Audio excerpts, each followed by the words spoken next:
अजितदादा पवार हे आपले महाराष्ट्राचे लाडके आणि अतिशय वरिष्ठ अशा प्रकारचं नेतृत्व होतं। त्यामुळे त्यांच्या अपघाताची पूर्ण सखोल आणि नीट चौकशी झाली पाहिजे, ही मागणी काही चुकीची नाही। मी केंद्र सरकारला पत्र लिहून या अपघाताची योग्य प्रकारे चौकशी करावी असं सांगितलं होतं। त्याच्यावर केंद्रीय नागरी उड्डाण मंत्र्यांनी विशेष चौकशी गठीत करून त्या संदर्भातलं पत्र देखील मला पाठवलेलं आहे।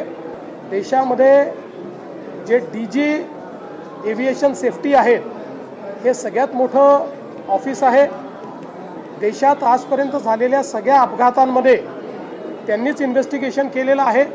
त्यांचं इन्व्हेस्टिगेशन चाललं आहे, पॅरलली CIDचं इन्व्हेस्टिगेशन चाललं आहे, अजून DGCAचं इन्व्हेस्टिगेशन चाललेलं आहे। ब्लॅक बॉक्स जो आहे तो पूर्णपणे सापडलेला आहे। जे कम्युनिकेशन पायलट आणि ATC मध्ये होतं ते कम्युनिकेशन देखील त्या ठिकाणी डिजिटाईज असतं। त्यामुळे सगळ्या गोष्टी मला असं वाटतं की त्या ठिकाणी आहेत। तिथले जे काही नमुने आहेत ते त्यांनी नेलेले आहेत, त्याचा देखील जो काही फॉरेन्सिक आणि बाकी ऑडिट करावं लागतं ते चाललेलं आहे। अशा परिस्थितीमध्ये मला असं वाटतं की ही जी चौकशी आहे ती चौकशी आपण पूर्ण होऊ दिली पाहिजे।